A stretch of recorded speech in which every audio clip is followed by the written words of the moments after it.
Sentence सिखाए थे। क्या सिखाया था सेंटेंस में? कॉपी देना एक बार।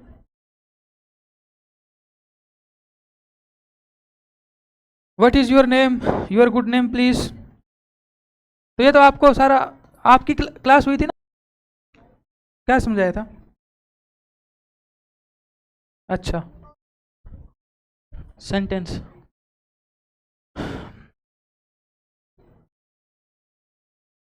तो जो बोलते हैं ना, सर ने थोड़ा ये बताया होगा, थोड़ा ध्यान से आप भी सुन लो, 8th में तो हुआ ही नहीं है, कि बोलने के जैसे जो इंग्लिश बोलते हैं उसके दो एक्सेंट है, एक तो अमेरिकन एक्सेंट है और एक है ब्रिटिश एक्सेंट। एक्सेंट का मतलब यानी कि जैसे बोलने का तरीका होता है ना, अब कोई हिंदी बोलेगा, एक राजस्थान का है और एक हरियाणा का है जैसे, तो दोनों में अंतर होगा, एक पंजाब का है। तो जो उनकी रीजनल भाषा होती है ना, वैसे उनका जबान का जो बोलने का तरीका होता है, टंग ट्विस्ट होती है उनकी जिस तरह से, वो एक एक्सेंट बोलते हैं उसको। और जैसे हम बोलते हैं, हमारी बोली है जो रीजनल बोली है, तो इसको बोलते हैं डायलेक्ट। क्या बोलते हैं? डायलेक्ट। डायलेक्ट यानी आम जो अपनी बोली है, बोलचाल की जो भाषा होती है, उसको बोलते हैं डायलेक्ट। और जो ऑफिशियली, जैसे अब ऑफिस में अमेरिकन जो ऑफिस होगा उसमें जो बोलते हैं, उनका जो बोलने का तरीका है, और ब्रिटिशर्स जो उनका बोलने का तरीका है, उनका होता है कि एक्सेंट बोलते हैं उसको। अब जैसे कोई आइल्स की तैयारी करता है, तो बहुत से बच्चे क्या, और भी बड़े जो होते हैं, आइलेट बोलते हैं इसको। आइलेट नहीं होता, आइल्स बोलते हैं इसको। क्या बोलते हैं? आइल्स बोलते हैं इसको। तो उसमें ब्रिटिश इंडिया जो ब्रिटिश इंग्लिश होती है, वो वाली एक्सेंट उसमें ज़्यादा सिखाया जाता है। तो उसमें जो बोलने का तरीका होता है, साउंड सिस्टम होता है ना, तो पहले फोनेटिक सिखाते हैं उनको। जैसे हम बोलते हैं ए एन आर, ए आ ई, इस तरह से, कै ख ग। तो उसमें जो बोलने का तरीका होता है, फोनेटिक्स होते हैं कुछ, जैसे ये, एक तो ये दैट है, और एक ये क्या लिखा है, ये बोलना, क्या लिखा है ये वाला, थीटा, जो मैथ में पढ़ते हो ना, थीटा बोलते हैं। तो इसमें दोनों सेम है, टी एस तो सेम है ना, फिर इनमें बोलने में अंतर क्यों हुआ? ये तो है द इधर दैट, तो इसमें किसकी वो क्या आ रहा है, जब बोलते हैं टंग पे, टी एच का क्या बनता है, द बन रहा है, इधर क्या बन रहा है, थ बन रहा है। तो इनको फोनेटिक्स बोलते हैं, कि बोलने का जो साउंड सिस्टम है, इनका पढ़ेंगे आगे की क्लास में। अभी बेसिक ओवरव्यू देखो आप, फिर अपने को जो पढ़ना है,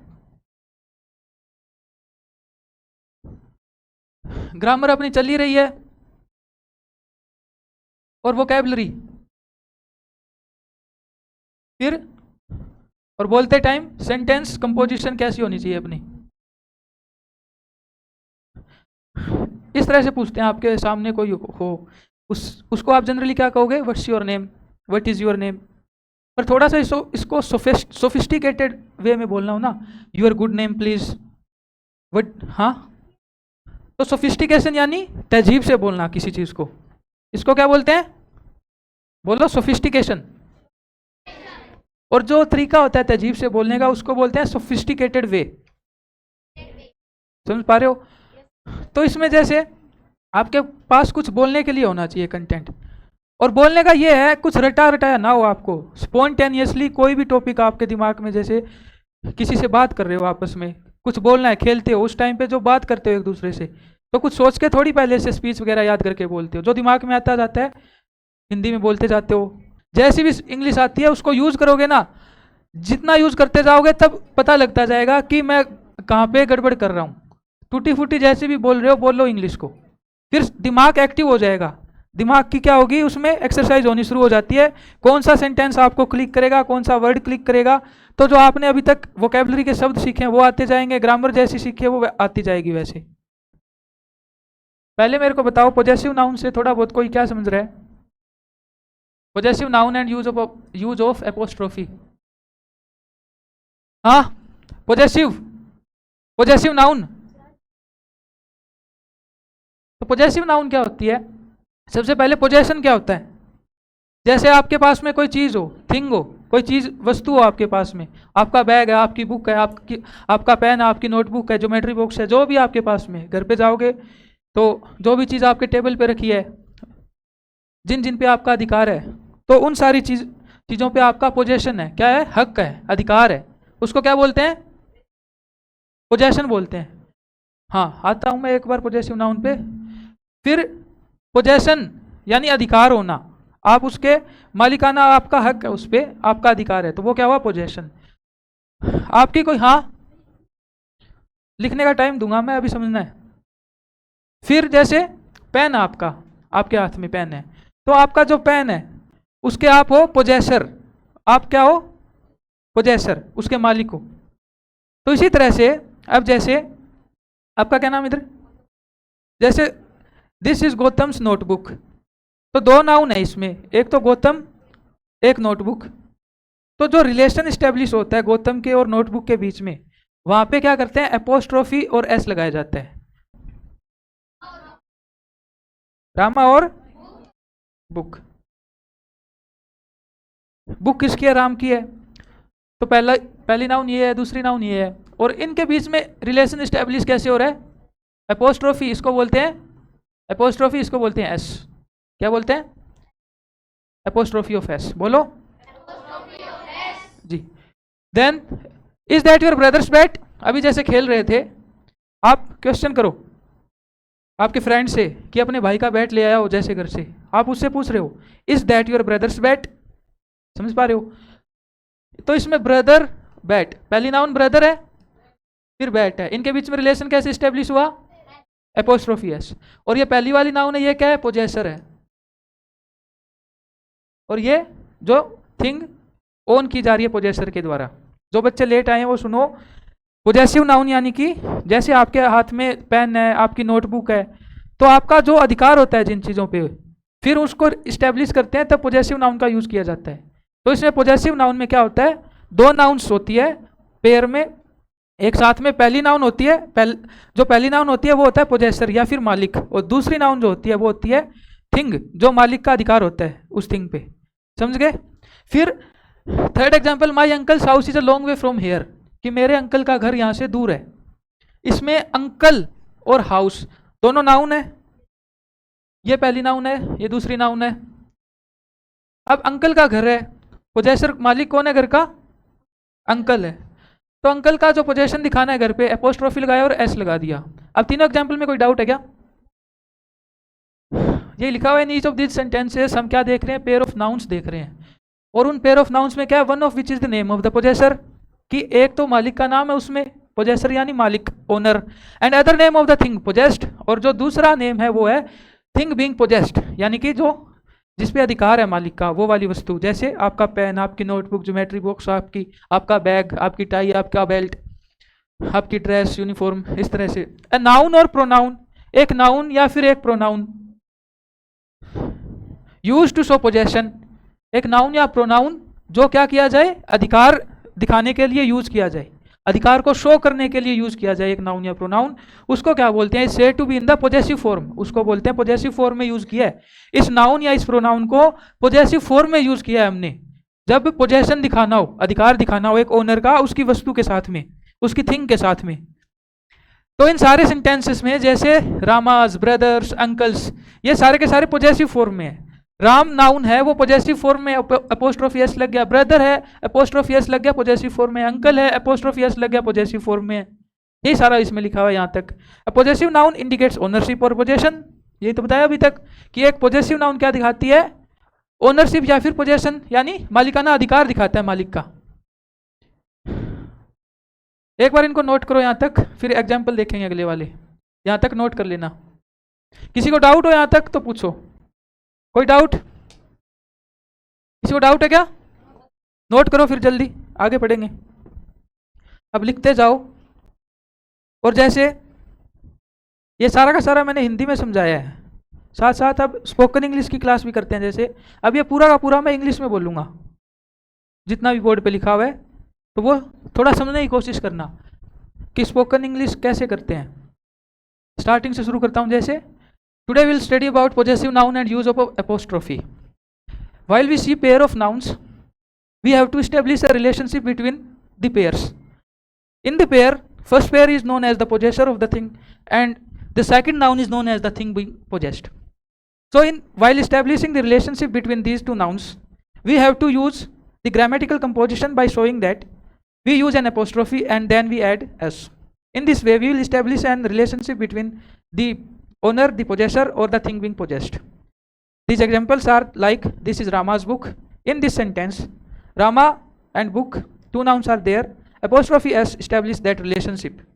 Then, my uncle's house is far from home, far from here.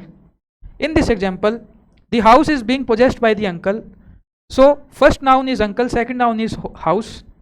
Relationship between them, that is, one is owner and second is the thing being possessed.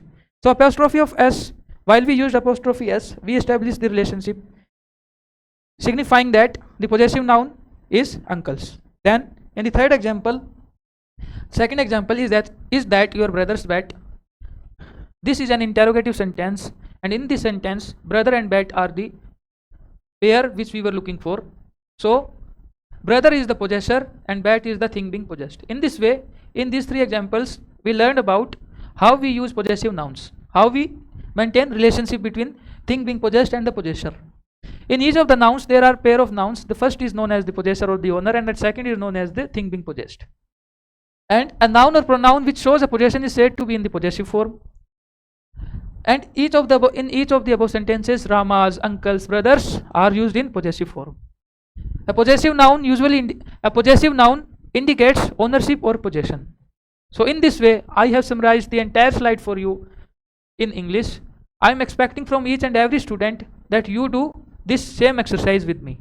Now, I would like some volunteers, some students who will raise their hand and summarize this whole slide, the whole visual things which are being seen by you on the board in your own language. Raise the hand.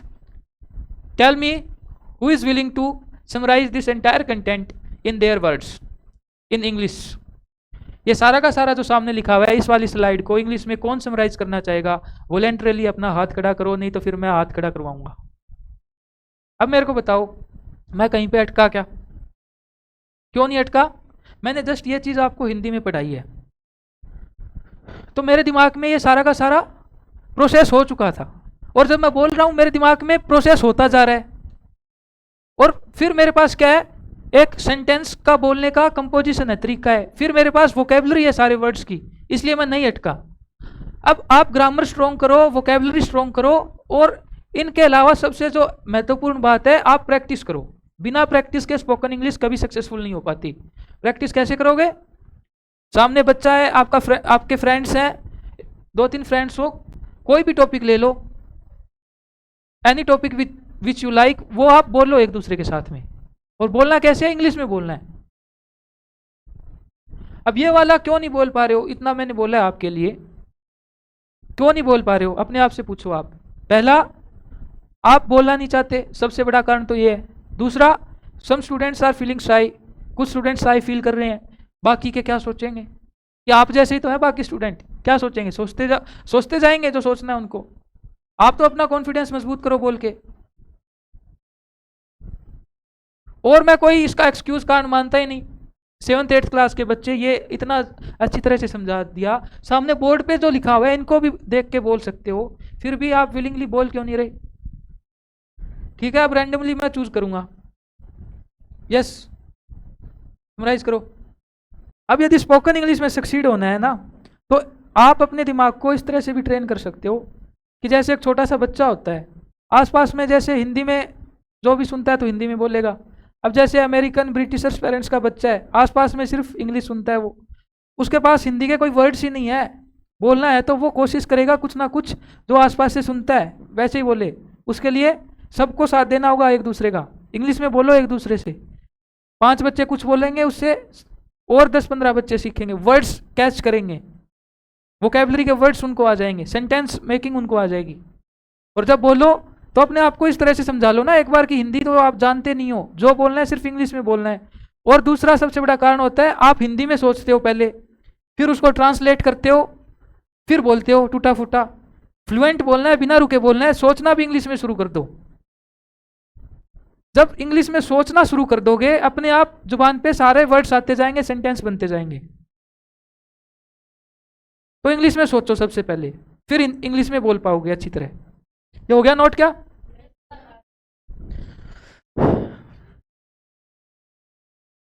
अब जैसे कि possessive noun के क्या example है? अ dogs bone, अ mains jacket. कुछ भी समझाने लायक है क्या? सेल्फ एक्सप्लेनेटरी है ना। Then the example above are obviously about possession. ये सारे के सारे डॉग्स बोन, डॉग का बोन पे पोजेशन है, अधिकार है। देन मैन का जैकेट पे अधिकार है। सारे सारे पॉजेसिव नाउन्स है। कौन है? डॉग्स, मैंस, लाइन्स, गर्ल्स, ये जो बोल्ड में लिखे हुए हैं। द एग्जांपल सब वो ओनरशिप के बारे में है। और इनको ये जो लिखे हुए हैं ना, कैसे लिखे हुए हैं ये? जैसे कि the bone of the dog, इतना बड़ा लिखने की बजाय ग्रामर अपने को क्या सजेस्ट कर रही है? सेंटेंस को सुंदर बनाओ। और उसको ये जो लिखा हुआ है ना, इसको ऐसे लिख सकते हैं, एक ही बात है, अ डॉग्स बोन। इफेक्टिव वे लिखने का ये है। मीनिंग दोनों का सेम है, अ डॉग्स बोन और the bone of the dog, दोनों का एक ही मीनिंग है कि डॉग की बोन। अगला जैकेट ऑफ द मैन, और ये भी द मैन्स जैकेट। इनमें कुछ जो एक्सप्लेनेशन है, एक्सप्लेनेटरी पार्ट है दोनों का, कुछ किसी को अंतर दिख रहा है क्या? तो ये सिर्फ एक लिखने का तरीका है। A lion's mane, the pen of the girl, a girl's pen. तो इनको इस तरह से लिखते हैं। ग्रामेटिकल जो कंपोजिशन करोगे, कल को कोई लेटर लिखोगे, कोई पैराग्राफ लिखोगे। Then the possessive noun usually answer the question whose. Possessive noun whose का आंसर देती है। सब में हुज पुट करो, हुज बोन, डॉग्स आंसर मिल गया। Whose jacket, whose pen, girl's pen. तो ये वाले एग्जाम्पल है। ये एग्जाम्पल बाद में करेंगे, अब यहां तक लिखो। समझ में नहीं आया कुछ? कोई डाउट? और स्पोकन इंग्लिश सीखनी है तो सबसे अच्छा तरीका एक और है, घर से आप कोई स्पीच तैयार करके आओ, अगले दिन उसको क्लास में बोलो। और एक होता है एक्सटेम्पोर, यानी स्पॉन्टेनियसली कोई भी टॉपिक आपको मिल जाए, कुछ भी आपको आता है, बोलते जाओ उसके बारे में। अब जैसे ग्लोबलाइजेशन के बारे में अभी कौन बोल सकता है क्लास में? ग्लोबलाइजेशन नहीं बोल सकते। जेंडर इक्वेलिटी बोल सकते हो? बोलो फिर। सोशल इक्वेलिटी पे कौन बोलेगा? ये तो आपने पढ़ा हुआ है ना। Caste equality, very good, sit down. Constitution के बारे में कौन बोल सकता है? कॉन्स्टिट्यूशन। एक और था शायद, यूनिवर्सल एडल्ट फ्रेंचाइज, बोलो। ये एक अच्छी एक्सरसाइज है, लिख के पहले याद कर लो, फिर अच्छी तरह वो भी बोल सकते हो। फिर अब अपने आप से ये भी पूछो, जब लिखते हो, लिख देते हो, बोलते क्यों नहीं फिर? क्योंकि लिखते टाइम दिमाग ज़्यादा एक्टिव होता है, और बोलते टाइम जो डिलीवरी होती है, वर्ड्स की डिलीवरी होती है, दिमाग से टंग पे जो वर्ड्स आएंगे, वो उस टाइम पे थोड़ा, उसमें क्या होता है कि रिसेप्शन स्लो होता है, दिमाग का पजल हो जाता है कि क्या बोलूं क्या नहीं बोलूं। उसमें बिल्कुल शांत होकर लिखते जा रहे हो, नए नए आइडियाज आ रहे हैं, उसमें कुछ भी नहीं करना, दिमाग पजल नहीं होता। ये हो गया क्या? अब जैसे शिरीन्स मदर इज इल, लास्ट में लिख लेना वंशिका, पहले समझो। शिरीन्स मदर इज इल। और अगले एग्जांपल देखते हैं। ये तो समझ गए होंगे ना, शिरीन की मदर बीमार है, शिरीन की माँ बीमार है। The horse's mane is long, the bee's sting is painful. इन सब में हमने क्या देखा? In these sentences the nouns in the possessive form are in the singular. ये सारे के सारे शिरीन, हॉर्स, और क्या था? बी, ये सिंगुलर फॉर्म में है। तो इसमें क्या हुआ? जैसे हॉर्स लिखा हुआ है, शिरीन लिखा था, और क्या लिखा था? बी लिखा था। मेरे को एक बात बताओ, सिंगुलर है या प्लूरल है ये लिखे हुए? कुछ टफ पूछ लिया क्या मैंने?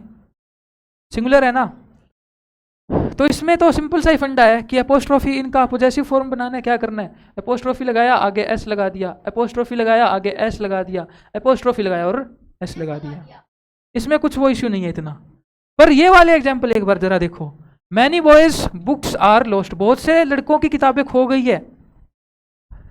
अब ये आगे इतने लड़के बैठे हैं, इन सब की किताबें खो जाएं। अब पोजेसर मालिक तो ये सारे ही है ना, इनकी किताबें गुम हो चुकी है। अब इसको कैसे एड्रेस करेंगे सबको? बोए, अब ये लगा दूं, अपोस्ट्रोफी लगा दूं, फिर एस लगा दूं, ये तो सिंगुलर बन गया। एक लड़के की बात कर रहा हूं मैं। तो इसको इस तरह से लिखते हैं, पहले सिंगुलर फॉर्म लिख दी, एस तो आ ही गया ना। अब दोबारा ये कर रहे हो, अपोस्ट्रोफी लगा रहे हो, एस लगा रहे हो, क्या बन गया ये? रिडंडेंट है ये तो इसमें क्या करो, बॉयज लगा दिया, मतलब बॉयज लिख दिया, फिर अपोस्ट्रोफी लगा देते हैं ऐसे प्लूरल में। सिमिलरली हॉर्स का प्लूरल कैसे बनाते हैं? हॉर्स का प्लूरल हॉर्सेस होता है, हॉर्सेस, तो अपोस्ट्रोफी बाद में लगा दिया इसके, कि ई के बाद में एस लगा दिया था। और हमने सिंगुलर से प्लूरल बनाने सीखे भी तो थे पीछे। तो यानी बेसिकली फंडा क्या है, वे सारे प्लूरल जिनमें एस आ जाता है तो उसमें दोबारा एस मत लिखा करो, सिंपली अपोस्ट्रोफी लगाया, लास्ट में काम चल जाता है। जैसे सोल्जर्स टेंट्स आर इन दी रो, बहुत से सैनिकों के टेंट रो में है। ये एग्जाम्पल रह गया था, लिख लिया था क्या? कुछ बच्चों का रह गया, लिखो। में सिंगुलर नंबर में थी, सारी की सारी पॉजेसिव नाउन थी। And possessive form is made by adding N apostrophe S, ये मत लिखो, मैंने लिखवा दिया ऑलरेडी, जरूरत नहीं है लिखने की। फिर now examine the nouns in the possessive forms, इनमें देखो ये एग्जांपल अपने डिस्कस हो ही गए। इनमें हमने क्या देखा, as you see nouns in the possessive form are here in the plural number as the plural nouns themselves end in S, कि हम क्या देख रहे हैं, प्लूरल नाउन एस में ही एंड हो रही है, खत्म हो रही है। तो उसमें क्या करते हैं, only apostrophe is used and not another S, सिर्फ अपोस्ट्रोफी ही यूज करते हैं, दूसरा एस ऐसे केसेस में एग्जांपल्स में नहीं लगाते हम। एक बार यहां तक लिख लो, अनदर एस तक, फिर आगे डिस्कस करते हैं। यहां तक ये जो लिखा है इधर तक, कि जैसे कैंपिंग वगैरह करते हैं सोल्जर्स, ड्यूटी देते हैं बॉर्डर पे, वहां पे क्या किया, उनकी ड्यूटी लग गई कि बॉर्डर पे है वो, रात को उनको सारी रात रुखाली करनी है। फिर क्या करते हैं वो कि अब टेंट लगा के इधर ड्यूटी करेंगे, तो कुछ क्या करेंगे, सो लेते हैं उस टाइम पे और कुछ ड्यूटी पे रहते हैं। तो वो कॉमन चीज़ क्या है, सारे के सारे सोल्जर्स जितने भी बॉर्डर पे तैनात थे उन्होंने टेंट लगा लिए अपने अपने। टेंट भी कैसे लगाए, एक पंक्ति में, रो में। तो यानी सारे सोल्जर्स की बात हो रही है, प्लूरल है सोल्जर इधर। और जो सोल्जर्स टेंट, यानी सारे सोल्जर्स के टेंट, जितने भी सैनिक है उनके टेंट, जो टेंट है वहां पे सबका, जो एक एक सैनिक है सबका अपने अपने टेंट पे अधिकार है। इसी तरह से जो पोजीशन दिखाया जा रहा है, सारे सैनिकों का अपने अपने टेंट पे अधिकार जो है, वो वाला पोजीशन, तो वो ऐसे दिखाएंगे। किसी को डाउट कोई एग्जाम्पल में? आपके लिए होमवर्क है, कॉन्स्टिट्यूशन के ऊपर 1 या 2 पेज लिख के लाना है और फिर बोलना है इधर। लिखोगे देख के लिख सकते हो, बोलोगे बिना देखे, याद करके आना। खुद लिखोगे तो याद तो नहीं चाहिए इतना तो। हाँ, उधर डाउट था किसी को? इंडियन कॉन्स्टिट्यूशन लिख के लाना, उस पे 1 छोड़ो 2 ही पेज लिखने हैं, कम से कम 2 लिखने हैं, 10 लिख दो, चाहे पूरी बुक ले आना लिख के, 2 से कम नहीं होने चाहिए। अब ये जो एक्सरसाइज करोगे, पूरा चैप्टर शायद कॉन्स्टिट्यूशन का कुछ पेज का होगा, 10-15 पेज का होगा, उसमें सारा आप पढ़ना, उसको देखना, फिर अपने शब्दों में लिखना उनको, जो आप समझ रहे हो वहां से। ये नहीं है कि सीधा उठाया और इधर से उधर छापा ही मार लिया बस। इससे आपका दिमाग एक्टिव होगा, कि जो नोट्स बनाओगे ना वहां से देख के, खुद की समझ से, अपनी समझ से बनाओगे, वो ज्यादा जरूरी है। अपनी समझ से बनाओगे तभी इधर समझ से बोलोगे, क्योंकि आपके दिमाग ने जो समझा है ना वहां से, वो आपने क्या क्या कॉपी में उतार लिया, फिर इधर बोलोगे, फिर आप नहीं रुकोगे। यस। अब प्लूरल जैसे अगला एग्जांपल डिस्कस करेंगे। प्लूरल कैसे बनते हैं? बहुत से प्लूरल में तो हमने क्या किया, लास्ट में एस लगा देते हैं, लेकिन जैसे मैन का प्लूरल क्या होता है, MAN होता है सिंगुलर। हाँ, उसका प्लूरल क्या होगा? मीन नहीं होता, वो मैन ही होता है, MEN। तो इसमें कैसे बनाऊंगा अपोस्ट्रोफी, बताना जरा। पॉजेसिव नाउन कैसे बनाऊं? इसमें तो एस आया ही नहीं, प्लूरल तो है ये। सिंपली वैसे बनाओ ना जैसे बनाया था पीछे स्टार्टिंग में, अपोस्ट्रोफी लगाओ एन के बाद में और फिर एस लगा दो। क्या दिक्कत है? इसमें तो एस आया ही नहीं ना, जहाँ पे एस आ जाता है लास्ट में गड़बड़ अपने को वहां लगती है कि क्या करें क्या ना करें, 2 एस हो जाएंगे, अजीब से लगेंगे। इसमें MEN, मैन जो लिखा, सिंपली फिर अपोस्ट्रोफी लगा दो, फिर एस लगा दो, बस कहानी खत्म। तो अगला ये वैरायटी आ जाएगी अपनी। और प्लूरल बताओ जिसमें एस नहीं आता। चाइल्ड का प्लूरल क्या होता है? तो इसमें क्या किया, सिंपली वैसे ही अपोस्ट्रोफी लगा के एस लगा दिया। ऑक्स का प्लूरल ऑक्शन, अपोस्ट्रोफी लगाया, एस लगा दिया। बस यही वाला एग्जाम्पल समझना था, इसकी ये राम कथा लिखी हुई है सामने।